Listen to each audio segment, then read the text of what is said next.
Selamat pagi semuanya, selamat datang di pembelajaran ilmu gizi. Untuk hari ini kita akan mempelajari mengenai materi kita yang selanjutnya di bab 3. Silahkan buka-buka bukunya mengenai zat pengatur tubuh, yaitu vitamin dan mineral. Nah, jika misalkan cukup waktunya, kita akan membahas sampai mineral. Jika tidak cukup, kita akan bahas vitamin terlebih dahulu. Nah, nanti saat kalian mempelajari bab ini diharapkan siswa mampu mendeskripsikan zat gizi, yang kedua mampu mendeskripsikan zat mineral, terus yang ketiga di sini mampu mendeskripsikan air sebagai zat pengatur, ya. Air sebagai zat pengatur yang diperlukan oleh tubuh. Nah, jadi sebagian besar, hampir 70% kita terdiri dari cairan atau air, ya. Ya, di sini kalau kita lihat di slide yang sudah Bapak berikan, vitamin merupakan mikronutrien yang diperlukan oleh tubuh manusia terutama untuk pengaturan fungsi dalam tubuh. Nah, vitamin ini awalnya dikemukakan oleh seorang ahli dari Polandia yang merupakan bagian atau senyawa, ya. Senyawa organik atau molekul organik yang sangat diperlukan oleh tubuh. Walaupun sedikit diperlukan tubuh, ini sangat berfungsi dalam sebagai pertumbuhan kita. Nah, vitamin tidak dihasilkan oleh tubuh manusia. Mungkin ada yang pernah dengar berjemur di matahari itu bisa menghasilkan vitamin D. Nah, di sini sebenarnya fungsi matahari itu adalah membangkitkan, ya. Nah, sebelum kita bahas panjang lebar, kita akan bahas dulu mengenai beberapa atau bagian-bagian dalam vitamin. Nah, bisa dilihat dalam slide ini. Jadi mungkin pada saat Bapak pengambilan gambar, ya, jadi hanya menggunakan HP, jadi ribet menggunakan laptop. Jadi biar kalian juga simpel juga dalam belajarnya. Nah, di sini ada beberapa sumber vitamin dari tumbuhan maupun hewan. Nah, mungkin kalian sudah pernah mengkonsumsi dari beberapa makanan ini, pasti pernah, ya. Dan ini kalau terlihat ini adalah beberapa makanan yang kandungan gizinya atau kandungan vitaminnya sangat baik. Oke, kita lanjutkan, ya. Kalau kita kelompokkan vitamin di sini, ada yang larut dalam air, ada juga yang larut dalam lemak. Ya.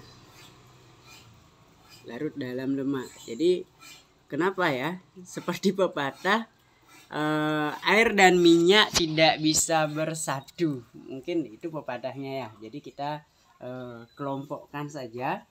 Nah, yang larut dalam air di sini ada vitamin B dan vitamin C. Ya. Nah, 1, 2, ya, vitamin B. Jadi ada B1, B2, ada B5, B6, B7, B9 sampai B12. Kemudian ada vitamin C, di sini juga sangat berperan, mungkin paling banyak yang asupan kita dari beberapa buah banyak mengandung vitamin C, ya. Sekarang ada beberapa yang tidak larut dalam air. Vitamin, kalau kita bisa katakan, kita singkat dari huruf depannya biar kita mudah mengingat. AD, A, D, E, dan K. Tadi ada B, C, ya, bizi, ya, bizi yang larut dalam air. Kemudian yang tidak larut dalam air ini ada, ya, vitamin A, D, E, dan K. Kita bisa lanjutkan. Nah, kita mulai awali dulu dengan Pister atau vitamin A. Vitamin A diperlukan untuk pemeliharaan kesehatan, ya, dan untuk kelangsungan hidup kita. Ini juga berfungsi dalam kekebalan terhadap infeksi, pertumbuhan tulang, juga perkembangan sistem saraf kita, metabolisme, dan struktur membran sel. Nah, jika kita mengalami kekurangan vitamin A ini akan mengakibatkan meningkatnya risiko anak terhadap penyakit infeksi, ya, seperti penyakit saluran pernapasan dan diare. Makanya sekarang dalam situasi COVID seperti ini, banyak yang beranggapan bahwa hanya vitamin C aja yang penting banyak-banyak berbondong membeli vitamin C, baik itu di apotek maupun di supermarket yang terkenal ya. Tapi sebenarnya ini harus seimbang seharusnya kalau kita ingin mengkonsumsi vitamin. Ya, contohnya aja, kalau kita ada gangguan sistem pernapasan, jadi ini vitamin A sangat penting ya. Jadi bukan hanya vitamin C saja yang fungsi kekebalan tubuh. Jadi kita harus seimbang, itu intinya. Nah, kalau dilihat dari gambarnya di sini ada paprika, kemudian ada sayur, ada tomat, ada juga wortel. Mungkin ini yang paling khas ya. Kalau wortel itu diistilahkan vitamin A terbanyak ya mungkin ya. Jadi beberapa makanan ini memang sangat banyak mengandung vitamin A. Makanya jika kita kekurangan ya kita terganggu, mudah mungkin kita mengalami rabun jauh ataupun rabun dekat. Oke, kita bisa lanjutkan. Nah, di sini kita lihat dari sumbernya dulu. Ada beberapa bahan makanan yang mengandung vitamin A selain yang Bapak sebutkan tadi. Nah, ini udah ya. Ada hati, ada kuning telur, ada produk susu, mentega, ikan, buah, sayuran berwarna hijau dan kuning. Ini memang banyak mengandung vitamin A. Nah, kalau kita lihat di sini selain tadi fungsinya untuk kesehatan mata, untuk diare dan juga untuk saluran pernapasan. Jadi di sini ada beberapa bentuk vitamin A dan provitamin A yang disebut juga dengan karoten. Ya, jika kekurangan menyebabkan sakit mata, penyakit kulit, kemudian serta rentan terhadap berbagai penyakit dan pertumbuhan badan yang tidak normal. Nah, vitamin A juga merupakan bahan untuk membuat rhodopsin.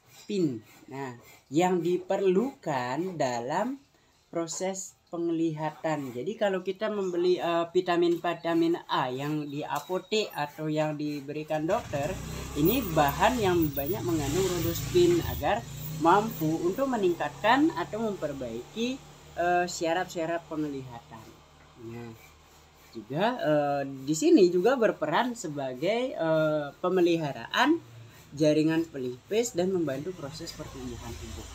Itu penting pertumbuhan tubuh. Selain dibantu oleh protein.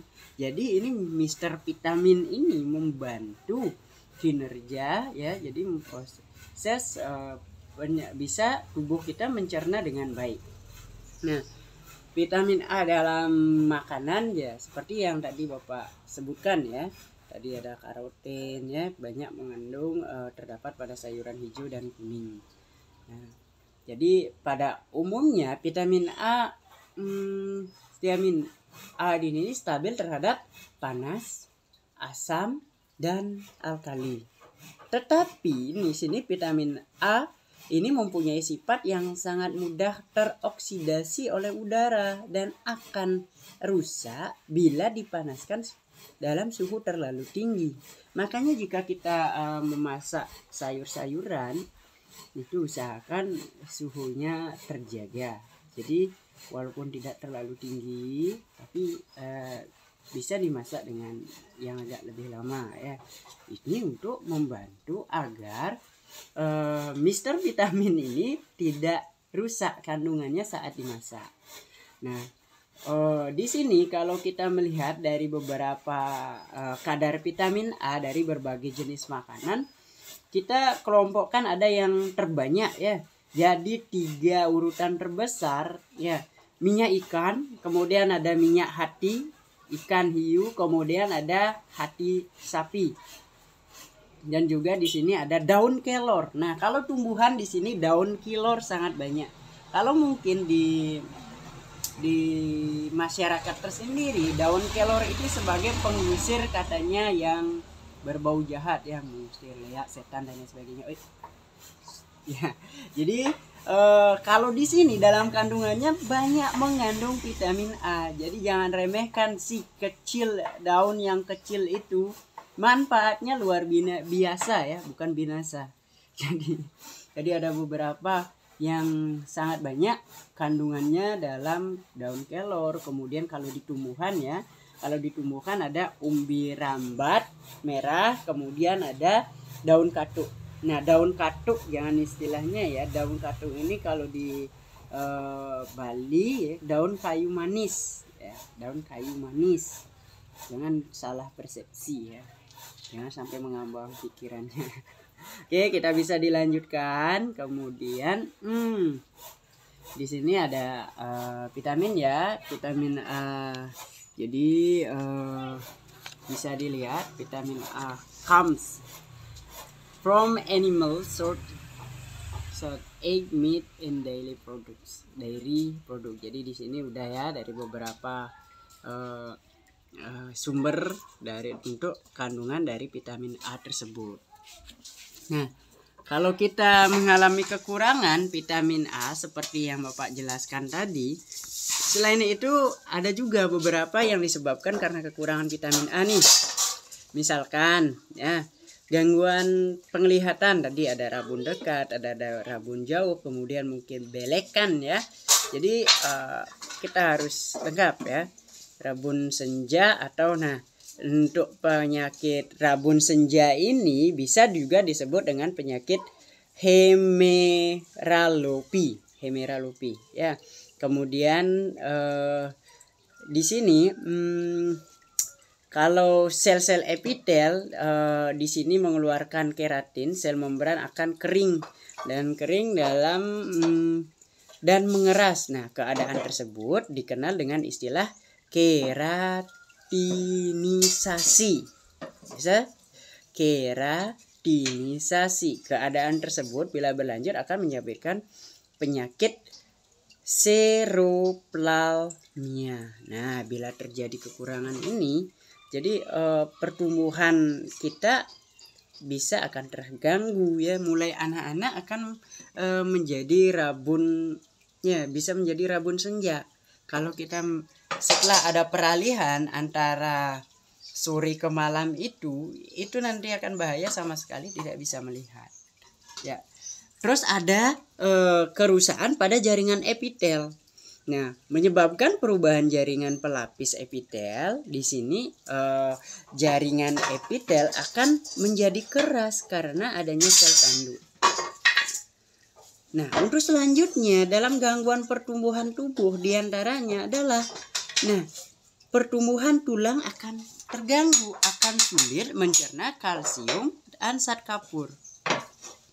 Makanya di sini ada penyakit salting, ada penyakit gangguan pertumbuhan atau terhambatnya proses pertumbuhan atau kerdil. Mudah-mudahan tidak ya, tapi belum ya. Kalau orang Bali mudah-mudahan kita nggak sampai seperti itu, kekurangan vitamin A. Nah, bisa kita lanjutkan lagi dengan oleh vitamin A ini. Vitamin A, aku cinta makanan yang mengandung vitamin ya. Oke, kita bisa dilanjutkan, kita ke vitamin D. Oke. Nah, di sini diperlukan untuk satu, metabolisme kalsium dan fosfor untuk pembentukan tulang. Tadi metabolisme ya. Vitamin D ini dibantu juga Mister Vitamin A tadi. Kemudian ada fungsi miokardium. Kemudian ada pemeliharaan sistem saraf. Kemudian ada pembekuan darah yang normal. Nah, vitamin ini dapat mencegah dan menyembuhkan risketsia atau tulang tidak mampu melakukan kalsifikasi. Nah, jadi kalau tulang sudah tidak bisa melakukan kalsifikasi, jadi lebih mudah akan terjadi pengeroposan, kemudian pertumbuhan juga akan terhambat. Nah, vitamin D ini bisa juga dibentuk dalam tubuh, bukan dihasilkan dari dalam tubuh dengan proses bantuan dari sinar matahari. Nah, sinar matahari yang baik ini di pagi hari ya, sebelum kita terkena sinar UV atau sinar ultraviolet. Jadi hati-hati juga kalau siang hari, bukan sebagai pembentuk lagi ya. Jadi hati-hati. Nah, di sini vitamin D di sini dapat disintesis dalam tubuh manusia dan hewan dalam bentuk apa? Vitamin D2. Nah, laju sintesis vitamin D ini dapat lihat, jadi bergantung pada jumlah sinar matahari. Nah, jadi matahari yang yang diterima serta dikonsentrasi oleh pigmen kulit. Agar tubuh kita tidak kekurangan, maka diperlukan kita ini memerlukan sinar matahari untuk membantu dari proses perombakannya, membantu proses pembentukan dari vitamin D ini, dari provitamin D berubah menjadi vitamin D. Ya. Jadi maka di sini adalah dikenal dengan 4 macam vitamin D. Ya. Secara umum ada D2, ada D3, D4 dan D6. Nah, D2 di sini ya, D2 ini dapat di dalam tumbuhan yang disebut dengan apa? Kalsiferol. Ini juga disebut dengan kalsiferol. Ya. Terus sedangkan vitamin D3 ini terdapat pada tubuh hewan yang dikenal dengan nama ergosterol. Nah, apabila terkena sinar matahari atau sinar ultraviolet, maka disinilah akan berubah menjadi vitamin D yang aktif. Ya, vitamin D tidak begitu penting artinya di negara beriklim tropis karena jarang ditemukan penyakit akibat karena kekurangan vitamin D. Karena memang kalau kita di Indonesia ini yang beriklim tropis, sudah pasti otomatis kita akan sangat terbantu sekali. Apalagi kita sering dapat sinar matahari pagi. Lain halnya dengan di negara-negara yang lain yang mungkin bersalju atau berkabut ya. Ini seperti ninja daun tersembunyi gimana gitu ya. Kemudian di sini vitamin D juga berpengaruh terhadap pembentukan tulang, gigi ya. Giginya udah sikat gigi belum? Ya, di sini lah mengatur pembentukan zat kapur dan fosfor yang berguna untuk apa? Pengerasan tulang. Jadi vitamin D ini kaya di antaranya ikan, ada minyak ikan, kuning telur, ada susu dan juga mentega. Nah, di sini ada 3 jenis keadaan yang dapat dialami oleh penderita kekurangan vitamin D. Ya, ada disebut juga rakritis atau riket, ada osteoporosis, ada juga yang disebut dengan rheumatoid arthritis. Nah, di sini ada yang diderita oleh anak-anak untuk rakritis atau riket sendiri. Di sini diderita oleh anak-anak yang ditandai oleh bengkoknya kaki. Pernah nggak kalian melihat? Nah, bengkoknya ada yang bentuk O, ada juga yang bentuk X ya. Jadi untuk kita sarankan kalau anak seperti ini dari kecil, jadi ini ada pembentuk dapat dipotong dengan pemberian vitamin D ya, ditolong ya. Jadi dibantulah agar vitamin D-nya ini tercukupi. Ada juga namanya penyakit osteoporosis atau disebut juga dengan pengeroposan tulang. Nah, biasanya untuk osteoporosis ini merupakan gejala yang dialami oleh beberapa dari kalangan yang sudah menginjak usia tua dari 40 tahun ke atas. Tapi tidak menentu juga. Ini umur tidak menentukan juga ya. Tidak terlalu banyak menentukan karena tergantung dari cara menjaga kesehatan kita sendiri.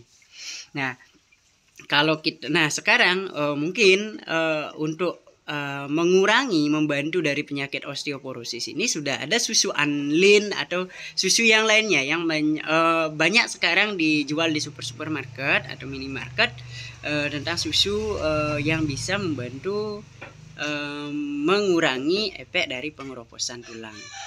Nah, kalau misalkan ini dialami oleh anak dengan usia muda, ini bisa ya seseorang sangat mudah tulangnya itu patah atau penyakit patah tulang ya, astungkara. Mudah-mudahan kita tidak terjadi seperti itu ya. Kemudian ada rheumatoid ya, rheumatoid arthritis. Nah, di sini ada penyakit pelunakan tulang. Nah, disebabkan karena kekurangan vitamin D dan kalsium. Nah, hal ini kerap terjadi pada bayi loh. Nah, yang tidak terpapar sinar matahari sehingga apa? Mengaktifkan vitamin D melalui kulit berkurang. Nah, makanya anak bayi itu terkadang ada waktu kecil ya, ada anaknya yang baru lahir itu kulitnya itu terlihat pucat atau kuning. Itu hati-hati. Jadi langsung periksakan ke bidan atau dokter agar tidak terjadi nanti kalau misalkan sudah dari kecil tidak ditangani, ini sangat bahaya apalagi sampai dewasa. Mudah-mudahan kita tidak terjadi seperti itu, anak-anak kita, teman-teman kita, dan yang lain. Nah, selain yang Bapak sebutkan tadi, nah, vitamin D ini diabsorpsi dalam usus halus bersama lipida dengan bantuan cairan empedu. Nah, kalau cairan empedu itu, kalau kita pernah nggak memotong ayam, kemudian cairan empedunya itu nyalinya itu yang ada hitam-hitam pahitnya ya. Kalau kalian mungkin pada saat potong ayam, empedunya itu jangan sampai pecah. Ini ayamnya ini akan sangat pahit ya. Terus ada vitamin D disimpan di hati, kulit, otak, tulang, dan jaringan lain. Nah, sumber vitamin D juga ada tadi sudah Bapak sebutkan ya. Di sini mungkin ada telur, hati, mentega, kemudian ada tulang lunak, daging, dan minyak ikan. Jadi usahakanlah kalian itu cukupi gizinya ya. Nah, ini tadi udah Bapak sebutkan. Dibantu oleh sinar UV ya, dibantu oleh ultraviolet ya. Jadi untuk apa tadi? Mengaktifkan vitamin D. Yang diaktifkan tadi apa? Masih ingat nggak yang Bapak jelaskan tadi? Apanya? Vitamin apa? Ayo, ada nggak yang masih ingat? Ya, ada yang masih ingat? Dari kalian semua, kalau misalkan ini tatap muka ya, mungkin akan Bapak tunjuk ya. Ya jangan ya, enggak gitu juga kali ya. Tadi udah Bapak sebutkan, jika ada pertanyaan nanti di di soal, kalian harus mampu jawab. Udah Bapak jelaskan ya. Oke, kita akan lanjut ke vitamin E, waka ya. Vitamin E ini diperlukan untuk pemeliharaan kesehatan dan kelangsungan hidup, antikoagulasi, kemudian diuresis, ada fertilitas, kemudian mencegah penuaan bro, biar kita nggak tua, biar awet muda ya Bapak.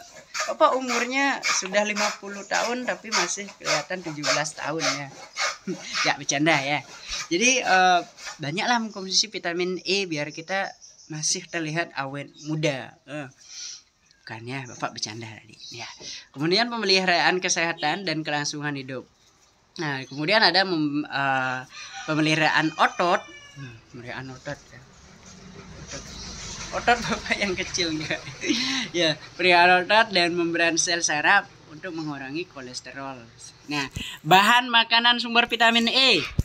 Ayo, apa saja? Kalau Bapak tutup nih. Oh, nah kalian masih cepat lihat ya. Ada sayuran berwarna hijau tua, ada mentega, ada telur, ada buah, kacang-kacangan, daging, dan minyak sayuran. Banyak sekali ya sumber dari mengandung vitamin E ini. Kecambah. Nah, Bapak sering makan kecambah tuh. Juga banyak. Ini daun-daun muda atau tumbuhan yang masih baru tumbuh ya. Vitamin E ini dianggap mempengaruhi kemampuan reproduksi. Nah, selain tadi yang Bapak sebutkan tadi, sistem kesuburan hewan dan manusia juga akan terpengaruhi. Jadi agar kita bisa apa? Menghasilkan keturunan lebih baik, lebih cepat ya. Jadi untuk kalau misalkan ada hewan betina atau manusia betina, manusia itu bukan ya, wanita ya. Yang apa namanya? Yang vitaminnya telurnya akan berdegenerasi. Sedangkan hewan-hewan jantan akan mengakibatkan apa? Penghambatan dalam pembentukan sperma. Itu loh kalau kekurangan. Nah, berdegenerasi akan kembali ya, akan rusak ya, kemudian pembentukan sperma agar lebih bagus ya. Jadi mungkin kalian sudah mempelajari di SMP pada saat proses pembuahan hewan dan manusia ya. Ingat, ini pelajaran ya. Stay positive thinking. Nah, kemudian ada di sini bagi manusia belum jelas apa sih yang mempengaruhi atau tidak ya, tapi memang cukup mempengaruhi. Vitamin ini terdapat pada biji-bijian yang sedang tumbuh seperti ya Bapak ceritakan tadi, ada kecambah.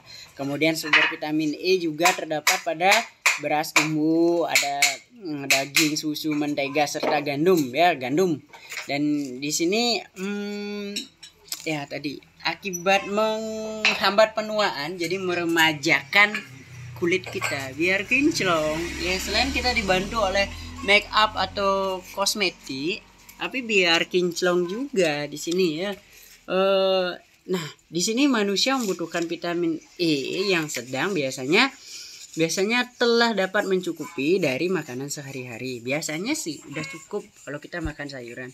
Nah, dosis yang dianjurkan di sini adalah 400 UI sampai 800 UI dalam kondisi standar. Nah, mengkonsumsi vitamin E sebanyak 120 UC dalam sehari dalam makanan itu ya. Itu akan terjaga biar kita tetap awet muda, bukan awet tua ya. Di vitamin E juga ini masih banyak digunakan di bahan-bahan kecantikan. Serum, ada serum vitamin E. Kalau kita biar meremajakan kulit, bahkan nenek-nenek yang 50 tahun masih bisa terlihat remaja gitu ya. Kalau kita banyak mengandung vitamin E. Bisa dimengerti kira-kira anak-anak? Vitamin E ya. Ada corn, ada nut, ada olive, ada greens, ada leafy vegetable, ada vegetable oil, ada wheat grain, ada bone food, elon, nut, dan ya banyak lagi ya. Nah, selanjutnya kita akan ke Mr. Vitamin K ya, adek yang paling terakhir tadi ya.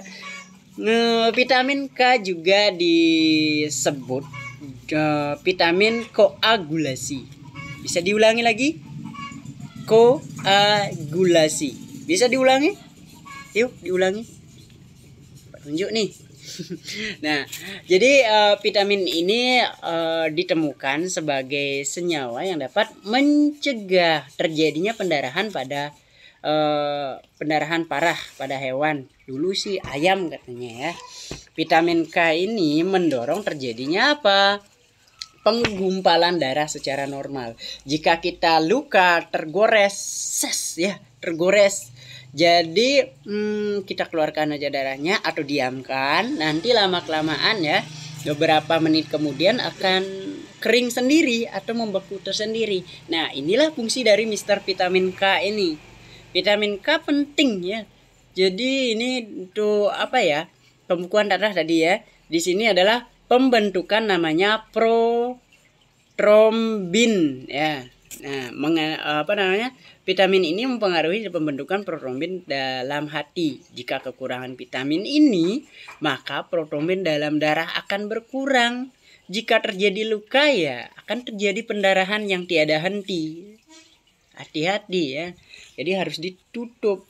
Nah, kekurangan vitamin ini terjadi misalnya karena apa? Terlalu banyak menggunakan obat-obat yang mengandung sulfat ya. sehingga bakteri-bakteri yang dapat membuat vitamin K di usus mati. Karena di sini vitamin K ada dibentuk oleh bakteri-bakteri yang ada dalam usus. Jika terlalu banyak kita mengkonsumsi obat, ini bahaya ya. Makanya kalau kita berobat, usahakanlah yang alami ya, olahraga yang sehat yang teratur. Ya, kalau kita mengkonsumsi obat terlalu banyak, ini akan mengakibatkan si bakteri baik ini akan mati. Kita akan kekurangan vitamin K. Ya, vitamin K juga larut dalam lemak. Ya, dan ini tahan panas ya, seperti vitamin tadi. Nah, tetapi sangat mudah rusak oleh radiasi, asam, dan juga karena terkena alkali. Itu ya, sumber utama vitamin K ada hati, kemudian ada sayur-sayuran seperti bayam, ada kubis dan brokoli. Sedangkan biji-bijian, buah-buahan yang sayuran yang lain miskin akan vitamin K. Nah, ini tadi apa tadi yang paling banyak? Masih ingat? Ada bayam, ada kubis dan brokoli. Itu yang banyak mengandung vitamin K ya. Terus vitamin K di sini konsumsi banyak, ini mengandung bersama akan terbuang. Kalau terlalu banyak, di sini akan terbuang bersama feses atau ya, atau disebut TAI ya. Hanya sebagian kecil saja yang disimpan dalam hati ya. Bayi yang baru lahir ini mempunyai vitamin K yang sangat terbatas. Nah, untuk sintetis K, ini saluran pencernaan baru dimulai setelah bayi usia beberapa hari. Itu. Ya, itu sih untuk vitamin E ya. Itu baru vitamin yang larut dalam lemak. Lihat rekamannya udah 31 menit. Kita hentikan dulu ya. Jadi untuk selanjutnya kita akan bahas mengenai vitamin yang larut dalam air. Apa tadi yang larut dalam air? B dan C. Oke, good. Ya, yang udah bagus. Semangat, tetap semangat dalam belajar. Jadi Bapak akan hentikan dulu untuk vitamin yang larut dalam lemak ini. Kita akan sambung lagi di video selanjutnya, yaitu vitamin yang larut dalam air. So, tetap semangat, tetap sehat, jaga kesehatan, olahraga yang teratur ya. Juga gizi seimbang, makan vitamin yang banyak. So.